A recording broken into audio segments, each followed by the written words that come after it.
Dear students, wave motion का एक और इम्पॉर्टेंट वीडियो जिसको आज हम इस वीडियो लेक्चर में डिस्कस करने जा रहे हैं। Factors affecting the speed of sound wave in ARR gases. तो सबसे पहले कौन सा फैक्टर जो स्पीड ऑफ साउंड को अफेक्ट करता है, इसके पहले हम लोगों ने अभी जस्ट पढ़ा ही था स्पीड ऑफ साउंड वेव। तो वो फॉर्मूला आपको क्लियर ही है कि V = square root of gamma P by rho. ये होता है speed of sound wave in ARR gases. तो इसको आप पढ़ चुके हो। बस उस फॉर्मूले में जो V होता है, V ये आपने पढ़ा था। V = gamma P by row. P होता है प्रेशर और रो होता है डेंसिटी ऑफ गैस। तो P pressure of gas, rho density of gas, gamma आपके पास कांस्टेंट है। गामा की वैल्यू तो CP by CV। Gamma = CP by CV। अब इस फॉर्मूले में जो V है, स्पीड ऑफ साउंड वेव है, ये किन किन फैक्टर्स से अफेक्ट होता है, उन फैक्टर्स को हम स्टडी करने जा रहे हैं। तो सबसे पहला फैक्टर लेते हैं इफेक्ट ऑफ डेंसिटी। तो टॉपिक लगाइए effect of density. Effect of density. तो डेंसिटी का क्या इफेक्ट होता है स्पीड ऑफ साउंड में? तो ये हमारे पास पहला फैक्टर है। तो देखिए, हमें तो फॉर्मूला ये पता है कि V क्या होता है, हमको ये पता है स्पीड ऑफ साउंड वेव। मैं लिख देता हूं स्पीड ऑफ साउंड वेव, ये हमको पता है, पहले से मालूम है। Speed of sound wave V हमारे पास है गामा P बाई रो, ये हमको मालूम है। ये है speed of sound wave in ARR gases. ठीक है, यहां से जरा देखिए कि V is inversely proportional to P है, रो हो गया। और यहां पर P क्या है? कांस्टेंट है। एट कांस्टेंट प्रेशर क्या लिखोगे? At constant pressure. Constant pressure क्या आएगा? V speed of sound wave is inversely proportional to square root of density. तो इसको आप ऐसा ले सकते हो, ये हो गया आपके पास। तो यहां से ये पता चला कि जो स्पीड ऑफ साउंड वेव है वो क्या है? एयर की डेंसिटी के स्क्वायर रूट के इनवर्सली प्रोपोर्शन है, या गैस की डेंसिटी के स्क्वायर रूट के इनवर्सली प्रोपोर्शन है। यहां से क्या मिल सकता है? देखिए, बहुत इंपॉर्टेंट रिजल्ट मिलेगा। हम यहां से लेट करने जा रहे हैं दो चीजों को। एक हम डेंसिटी ले रहे हैं हमारे पास। देखिए, यहां पे दो तरह की डेंसिटी हम लिख सकते हैं। ठीक है, एक हम डेंसिटी ले सकते हैं यहां पर कि हमारे पास डेंसिटी है कैसे, मॉइस्ट एयर की है या ड्राई एयर की है। तो हम उसको एक नए टॉपिक में जोड़ देते हैं जिसको बोल देते हैं इफेक्ट ऑफ मॉइस्चर या ह्यूमिडिटी, ऐसा जोड़ देंगे। लेकिन यहां से क्वेश्चन बन सकता है क्या कि आप देखोगे कि अगर मैं दो चीजों को कंपेयर करूं डेंसिटी में, तो ऐसा यहां लिखा जा सकता है फॉर्मूला, ये आएगा जाके V1/V2। ये किसी फर्स्ट मीडियम में है स्पीड ऑफ साउंड वेव और ये सेकेंड मीडियम में है। इसका मतलब डेंसिटी के साथ अगर मैं रिलेट करूं तो ये ऐसा हो जाएगा स्क्वायर रूट ऑफ ये डेंसिटी इन सेकेंड मीडियम और डेंसिटी इन फर्स्ट मीडियम, क्योंकि इनवर्सली प्रोपोर्शनल है। तो ये फॉर्मूला बन जाता है। यहां से एक क्वेश्चन बहुत फेमस है, क्या? जो स्पीड ऑफ साउंड वेव होता है, अगर मैं डेंसिटी बात करूं हाइड्रोजन की, ठीक है, डेंसिटी बात करूं मैं ऑक्सीजन की, तो यहां से एक क्वेश्चन बहुत फेमस होता है। उस क्वेश्चन को मैं आपको रिमाइंड करा देता हूं। देखिए, क्वेश्चन ये होता है velocity of sound in hydrogen क्या होता है? यहां से लिखा जाता है इसी के बाद नोट में कि speed of sound wave, speed of sound wave है, स्पीड ऑफ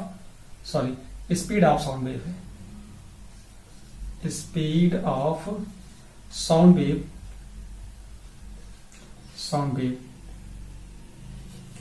इज ग्रेटर या इज लार्जर इन हाइड्रोजन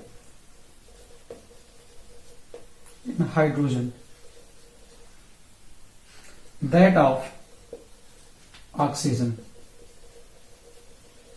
क्यों ऐसा होता है? क्योंकि यहां पर यह लिखा जा सकता है कि density of oxygen, because of density of oxygen क्या होती है? इस 16 times of density of D लिख दीजिए या फिर रो लिख दीजिए। रो यहां मैं लिख देता हूं रो, क्या हो जाएगा? हाइड्रोजन। हाइड्रोजन की जो डेंसिटी होती है वो क्या होती है, वो यहाँ पर 1/16 टाइम्स होता है डेंसिटी ऑफ ऑक्सीजन, या ऐसा बोल सकते हो कि ऑक्सीजन की जो डेंसिटी है वो हाइड्रोजन की डेंसिटी का 16 टाइम्स है। तो जिसकी डेंसिटी ज्यादा होती है उसमें स्पीड ऑफ साउंड कम होता है, क्योंकि ये फॉर्मूला कह रहा है डेंसिटी ज्यादा होगी तो स्पीड ऑफ साउंड कम हो जाएगा। तो यहां से एक टॉपिक कंप्लीट हो जाता है। इसके बाद हम समझ लेते हैं इसी से लगा हुआ टॉपिक दूसरा हमारे पास है इफेक्ट ऑफ मॉइस्चर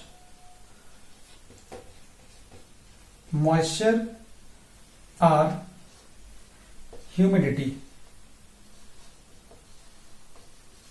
ये होता है इफेक्ट ऑफ मॉइस्चर क्या होगा या इफेक्ट ऑफ ह्यूमिडिटी क्या होगी। तो कुछ नहीं करना है, क्योंकि आपको एक फॉर्मूला मिल चुका है, V is inversely proportional to 1/√V, ऐसा मिल गया है। यहां से मैं ऐसा मान सकता हूं कि डेंसिटी मॉइस्चर की क्या है, डेंसिटी ड्राई एयर की क्या है। मैं लिख देता हूं लेट, इसको पहले फॉर्मूले को ऐसे लिख देता हूं और फिर लिखता हूं लेट रो एम, इसका मतलब है density of moisture.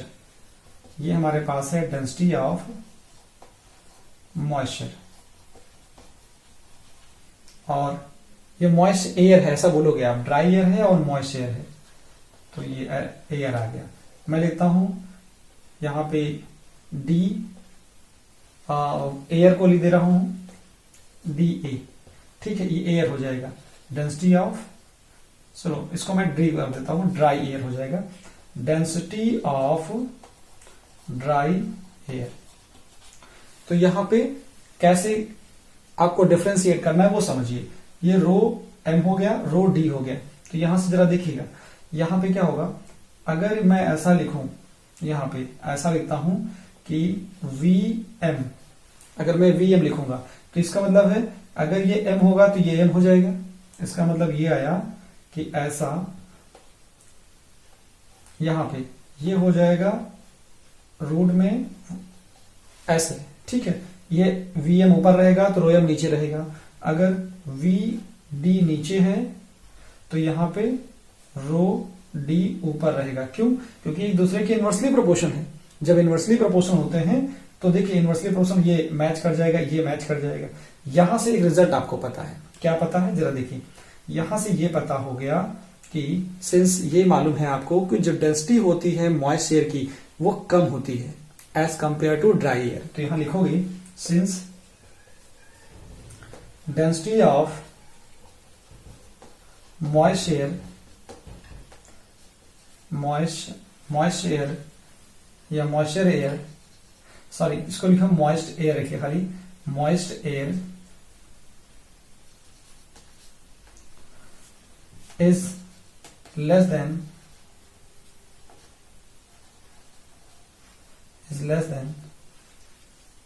density of dry air। ये आपको पहले से इंफॉर्मेशन है। इसका मतलब यहां पर हम क्या लिख दें, यहां हम लिख सकते हैं ये that is rho moisture is less than density of dry air.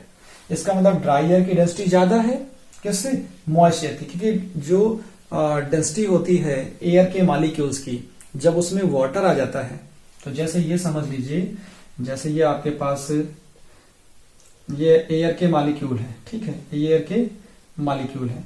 जब यहां पर कहीं पर वाटर का मॉलिक्यूल आ जाएगा, ठीक है, इनके बीच में जब मान लो यहां पर वाटर का मॉलिक्यूल आ गया तो ये क्या करेगा, ये इनको डिस्प्लेस करेगा।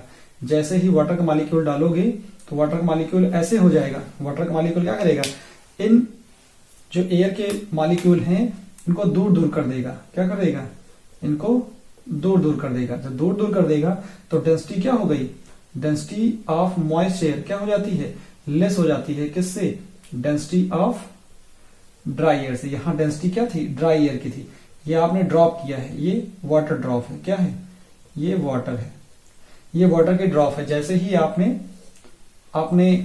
जो एयर के मॉलिक्यूल थे, एयर की जो डेंसिटी थी, एयर मॉलिक्यूल की अपनी डेंसिटी थी, ठीक है, ये डेंसिटी ऑफ एयर मॉलिक्यूल्स है, उसमें वाटर इन्वॉल्व हो तो वाटर क्या करता है, जो एयर के मॉलिक्यूल्स होते हैं उनको डिस्प्लेस कर देता है और अपनी जगह बना लेता है। तो यहां पे अब डेंसिटी क्या हो गई, डिक्रीज हो गई। डेंसिटी का मतलब जो डेंस थे वो अब थोड़ा सा रेरिफाइड हो गए हैं, मतलब उनके बीच में गैपिंग ज्यादा आ गई है। तो यहां पे ऐसा हुआ, इसका मतलब ये हुआ कि अगर डेंसिटी ज्यादा है तो यहां पर स्पीड ऑफ साउंड कम हो जाएगा। इसका मतलब ये आएगा, इसका मतलब ये हुआ हेंस कि velocity of sound in moist air is greater than velocity in dry air. तो यहां से लिखा जाता है, क्या लिखा जाता है कि जो वेलोसिटी इन मॉइस्ट एयर होती है वो ज्यादा होती है as compare to velocity in dry air. इसका मतलब speed of sound travel faster in moist area या ह्यूमिड एयर, ऐसा बोल सकते हो। दैट इज हेंस, ऐसा लिख सकता हूं मैं, हेंस कि स्पीड ऑफ या sound wave travels, hence is sound wave travels, sound wave travels faster in moist air, in moist air or humid air। जो ह्यूमिड एयर होती है उसमें हमारा साउंड ज्यादा तेज चलता है या फास्ट रहता है as compare to dry air. तो ये दो कंसेप्ट आपको समझ में आ गए, effect of density, effect of humidity और मॉइस्ट एयर। अब मैं बात करता हूं नेक्स्ट इफेक्ट की। तो अब हम टेम्परेचर के इफेक्ट की बात कर लेते हैं। स्क्रीनशॉट ले लीजिए इसका। चलिए, इफेक्ट ऑफ टेम्परेचर डाल दीजिए। क्या डालोगे? Effect of temperature.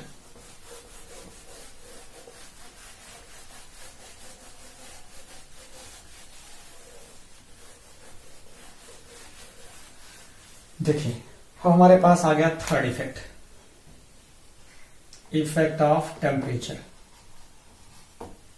तो हमारे पास स्पीड ऑफ साउंड का फॉर्मूला तो पहले से पता है। अब यहां पर जरा देखिए, हमको टेम्परेचर लाना है। तो टेम्परेचर कैसे लाएं? तो देखिए, हमको ये पता है for 1 mole gas, for 1 mole ideal gas, तो क्या आ जाएगा? देखिए, यहां से आपको ये मिल जाता है PV is equal to RT। तो ये आ जाएगा। तो यहां से PV इक्वल टू RT आ गया। तो आपको ये पता है कि V की जगह पे क्या ले सकते हो, since V is equal to होता है V इक्वल टू, ठीक है, डेंसिटी इक्वल टू होता है मास पर यूनिट वैल्यू। तो यहाँ V इक्वल टू आ जाएगा मास ऑफ द गैस, और यहाँ पे आ जाएगा डेंसिटी। तो ये आ गया रो। तो यहाँ इसकी वैल्यू पुट कर दीजिए। तो क्या मिल जाएगा कि ये हो जाएगा PM by rho is equal to आ गया RT। ठीक है, यहां से क्या होगा, M नीचे कर दीजिए, ये हो जाएगा P by rho is equal to RT by M आ गया। यहां से देखो, जो P है, R है, M है, वो तो कांस्टेंट है। तो क्या आ जाएगा, since P R M is constant, is constant. P क्या है, प्रेशर ऑफ गैस है, R क्या है, गैस कांस्टेंट है, और M क्या है, मास ऑफ द गैस है। तो ये कांस्टेंट है। इसका मतलब क्या हुआ, इसका मतलब ये हुआ कि रो और T में हम देखिए, यहां पे क्या आएगा, रो और T। तो ये रो और T के साथ कैसे रिलेट है, रो और T एक दूसरे के साथ इनवर्सली प्रोपोर्शनल में। कैसे हैं, इनवर्सली प्रोपोर्शनल में। जरा मैं देखो करके दिखाता हूं आपको, क्या आएगा। देखिए, यहां से ऐसा लिखा जा सकता है कि 1 upon rho is inversely proportional to T आ जाएगा। क्या आ जाएगा, ये T आ गया। अच्छा, यहां से एक चीज देखिए, क्या आ रहा आपके पास कि 1 अपॉन रो और T। तो इसको ऐसा लिख दीजिए, क्या लिख सकते हो कि ये आ जाएगा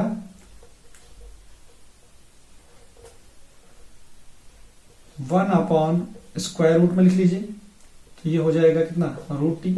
ऐसा भी सही है, ये भी सही है, और ये भी सही है। ठीक है, तो यहां समझने की कोशिश करिए। मैं बुक से थोड़ा हट रहा हूं यहां पे, और आपको समझाने की कोशिश कर रहा हूं कि 1 upon rho is inversely proportional to, sorry, यहां पे क्या है कि टेम्परेचर जो है, एब्सोल्यूट टेम्परेचर जो है 1 अपॉन रो आ रहा है। इसका मतलब क्या है, temperature is inversely proportional to density है। तो ऐसा लिखा हो या ऐसा लिख दूं, ये भी स्क्वायर रूट में कर दूं, ये भी स्क्वायर रूट में कर दूं। तो अभी तक हम क्या समझ पाए हैं, अभी तक हम ये समझ पाए हैं, यहां से जरा देखिएगा, यहां से ये बन सकता था कि V inversely proportional to 1 upon √V। ये हमारे पास इक्वेशन फर्स्ट है और ये हमारे पास इक्वेशन सेकंड आ जाती है। हमने ये अभी तक समझा है कि जो स्पीड ऑफ साउंड है वो डेंसिटी के क्या है, inversely proportional to square root of rho है। यहां पर भी क्या है, यहां पे 1 upon square root of rho is directly proportional to T. ऐसा बोल सकते हो कि square root of T is inversely proportional to 1 upon square root of rho. तो देखिए 1 अपॉन रूट बी और यहां से 1 अपॉन रूट बी, ये दोनों सेम है। इसका मतलब क्या है, इसके साथ रिलेट हो जाएगी। From relation first and second क्या आ जाएगा, यहां से अच्छा सा रिलेशन ये निकल के आता है v प्रोपोर्शनल टू t। क्या आ जाएगा, v proportional to square root t आ जाएगा। तो यहां से आपको ये रिलेशन मिल जाता है। आप ऐसा भी लिख सकते हो, अगर ऐसा लिखा है तो इसका ग्राफ आप ये बनाओगे। इधर रहता है, देखिए दो चीजें होती हैं, किसी एक एक्सिस में आप क्या रख लीजिए, आपको यहां से ये बनाना है और एक चीज और समझनी है कि v square proportional to t लिख देते तो क्या आता है। एक और ग्राफ बनाना है आपको, दो ग्राफ बनाने हैं, ठीक है। इसका ग्राफ क्या होता है और इसका ग्राफ क्या होता है, दोनों का ग्राफ आपको समझना है। तो दोनों के ग्राफ में आपको सिमिलरिटी बहुत देखने को मिलती है। सबसे पहले क्या आपको मिलेगा, देखिए यहां पर जो इसका ग्राफ आप देखोगे वो रिजल्ट में ये आता है कि नीचे आपको टी ही रखना होता है। टेम्परेचर क्या रखोगे, इधर टी रख लीजिए, इधर भी टी रख लीजिए। यहां पे अगर आप रखते हो v, यहां रखते हो v स्क्वायर, ठीक है। अगर आप v प्रोपोर्शनल टू, देखिए ये किसमें आएगा, ये आपके पास आ रहा है, ये v स्क्वायर में आ रहा है और ये v square root of t आ रहा है, ठीक है। दोनों ग्राफ बहुत फेमस होते हैं। दोनों ग्राफ क्या करना है, इनको अच्छे से आपको समझना है। v प्रोपोर्शनल टू t रखना है और एक है v स्क्वायर t, सॉरी इसको पहले आप ऐसे कर लीजिए, v स्क्वायर t का ग्राफ ऐसे बना दीजिए और एक v और t में ग्राफ कर लीजिए। तो v और t का ग्राफ ऐसे बनता है, इनको आपको याद रखना है, ठीक है। ये ऐसा पैराबोला मिल जाएगा और ये स्ट्रेट लाइन आती है किसमें, तो ये तो ऐसा आ गया जाके, देखिए यहां पे दो ग्राफ बनते हैं, इसका ग्राफ ये वाला हो जाएगा। अच्छा मैं ऐसा कर दे रहा हूं, देखो इस वाले को कर लो आप v स्क्वायर, इसको v स्क्वायर t के साथ कर लो, तो v स्क्वायर t के साथ स्ट्रेट लाइन कर दो, ठीक। यहां भी t ही करो, v स्क्वायर t और ये हो जाएगा v और t के साथ, v और t के साथ करोगे तो ऐसा ग्राफ बनेगा जाके, ठीक। ये ग्राफ कभी कभी पूछ लिए जाते हैं, इन दोनों ग्राफ को आप अपनी कॉपी पे ड्रा कर लेंगे, v और t में और v स्क्वायर और t में। तो ये सिंपल सी बात होती है। चलिए यहां आपको ये समझ में आ गया कि speed of sound is directly proportional to square root of absolute temperature, ये होता है, इसको याद रखिएगा, ठीक है। और ये ग्राफ याद कर लीजिएगा। अब यहां से ये आता है कि एक छोटा सा क्वेश्चन बनता है कि variation of speed of sound with temperature क्या होता है। तो मैं यहीं पर आपको समझा दे रहा हूं, देखिए इसी का पार्ट है। तो यहां क्वेश्चन क्या रहता है, variation in speed of sound with temperature,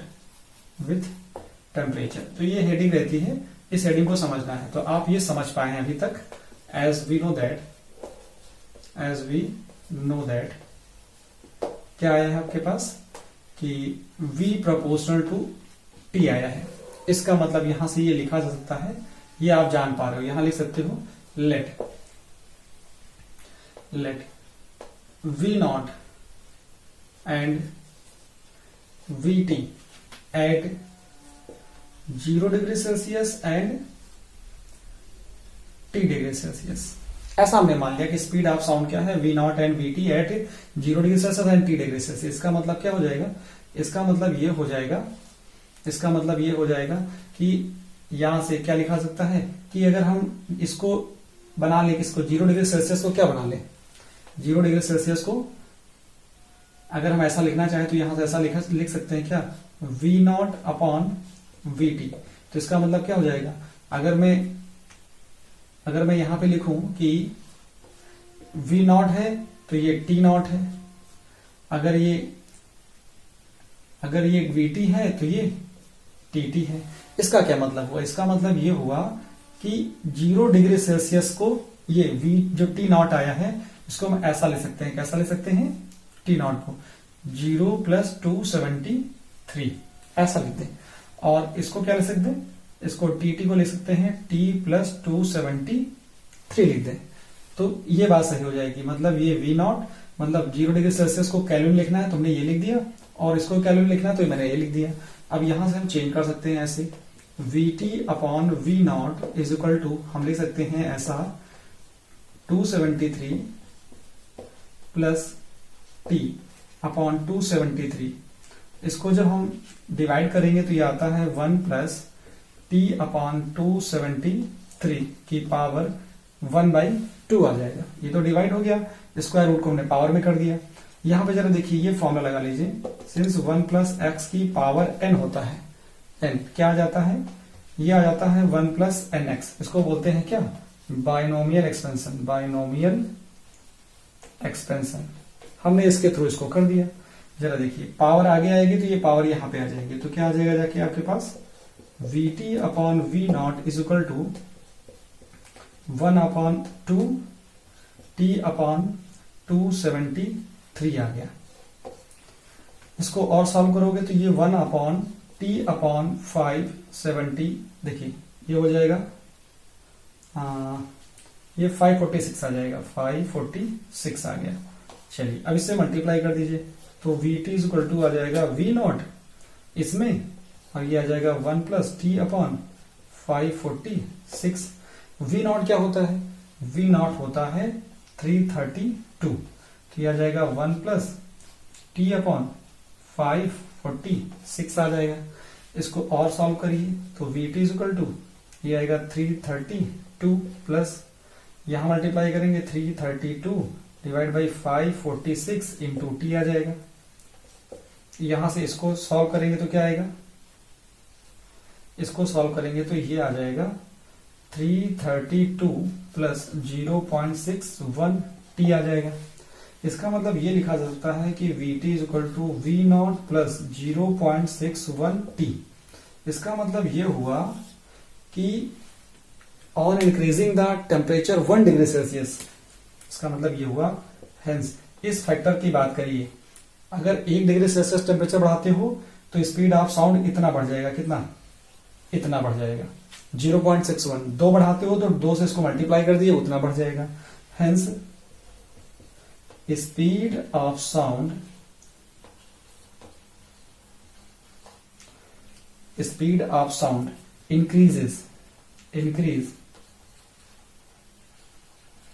increase by 0.61 meter/second on increasing temperature 1 degree Celsius. तो ये हो गया 1 डिग्री सेल्सियस इंक्रीज करोगे तो 0.61 ये स्पीड बढ़ जाएगी। अगर 2 सेकेंड टेम्परेचर बढ़ा दोगे तो 2 सेकेंड बढ़ा दोगे तो क्या हो जाएगा? उसको भी लिख लीजिए। स्पीड ऑफ साउंड क्या आ जाएगा? Speed of sound increase by कितना आ जाएगा? इसको 2 से मल्टीप्लाई कर दिए तो 2 ये हो जाएगा 2 और यहां आ जाएगा 2, तो 1.22 metre per second on increasing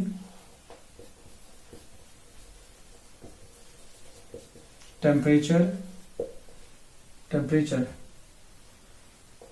2 degree Celsius. 2 degree Celsius temperature increase करते हो तो आपका इतनी स्पीड ऑफ साउंड बढ़ जाती है।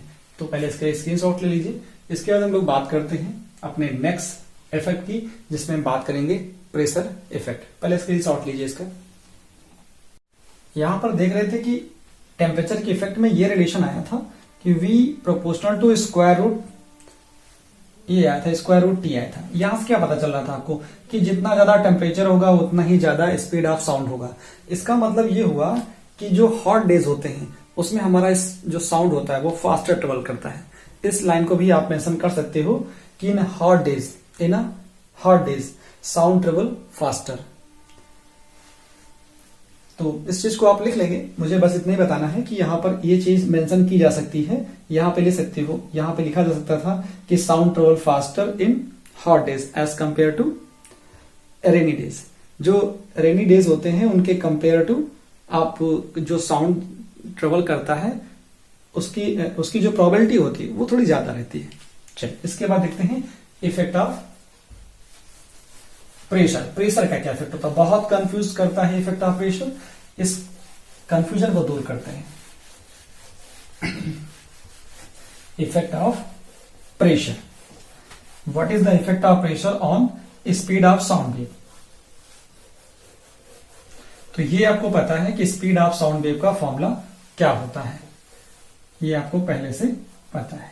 तो यहां लिखा गया है स्पीड ऑफ साउंड वेव, तो यहां थोड़ा सा बढ़ा दीजिए, इफेक्ट ऑफ प्रेशर। प्रेशर का क्या इफेक्ट है इसको 4 कर दीजिए। देखिए स्पीड ऑफ साउंड वेव तो यही होता है, v equal to gamma p by rho. इससे तो ये पता चल रहा है कि v p पर डिपेंड करता है, v p पर डिपेंड करता है, बट एक्चुअली में ये रियलिटी नहीं है। इस चीज को समझिए। देखिए for 1 mole gas, for 1 mole gas at constant temperature, at constant temperature क्या आ जाएगा, at constant temperature होगा तो PV इज इक्वल टू, हमें तो मालूम है कि RT, या आप ऐसा ले सकते हो for 1 mole gas at constant temperature बाद में लगा दीजिए। For 1 mole gas PV is equal to क्या होता है, PV इज इक्वल टू होता है RT। किसी चीज को लगा दीजिए, at constant temperature क्या आएगा, एट कांस्टेंट टेम्परेचर। तो ये जो इक्वेशन है वो ही हो जाएगी PV is equal to constant, ये PV is equal to constant हो जाएगी। अब आपको पता है let m be the mass of gas, mass of gas. अगर गैस का मास m है इसका मतलब ये हो जाएगा कि V की जगह हो जाएगा मास अपॉन डेंसिटी, ये हो जाएगा। यहां से क्या कर सकते हो, ये वैल्यू उठा के आप यहां रख दीजिए, इसका मतलब ये हो गया P m बाई रो आ गया, और आगे क्या है कांस्टेंट, तो ये रहेगा कांस्टेंट ही। अच्छा यहां से क्या होता है, m क्या होता है, m ऑलरेडी कांस्टेंट है क्योंकि गैस का अमाउंट है, इसका मतलब ये हो गया P by rho is equal to हो जाएगा कांस्टेंट। अब ये भी कांस्टेंट हो गया, ये कांस्टेंट आया, इसका मतलब ये हुआ, इसका क्या मतलब हुआ, इसका मतलब ये हुआ that is on changing the pressure of the gas, hence on changing on varying the pressure, on changing the pressure simultaneously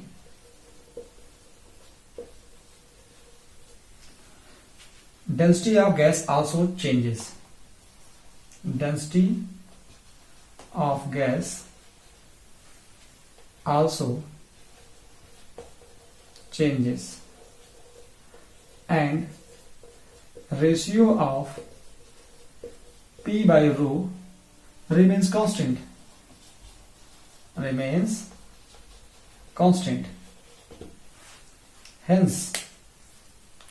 therefore hence there is no effect on changing the pressure, hence there is no effect of pressure change on speed of sound, तो ये चीज आपको समझनी थी और बहुत आसानी से मैंने आपको समझा दिया क्या लिखना है और क्या नहीं लिखना है। अगर यहां से आपको एक ग्राफ खींचना हो, देखिए प्रेशर के बारे में बात कर रहे हो तो ये ग्राफ आप बना सकते हो कि जैसे इधर आप ये ड्रा कर दो, इधर लिख दीजिए आप P, ठीक है, इधर P लिख दीजिए, इधर V लिख दीजिए। तो क्या होगा, जो V होता है वो चेंज नहीं होता है, चाहे जितना प्रेशर चेंज कर दीजिए। तो क्या होता है, V होता है independent on changing the pressure. तो ये हो गया आपके पास V, ये क्या हो गया, ये V की लाइन है, यहाँ V फिक्स है, चाहे जितना आप प्रेशर चेंज करते जाइए, प्रेशर को आप बढ़ाते जाइए, लेकिन स्पीड ऑफ साउंड में कोई फर्क नहीं पड़ता है। स्पीड ऑफ साउंड हमेशा ही कांस्टेंट रहने वाला है।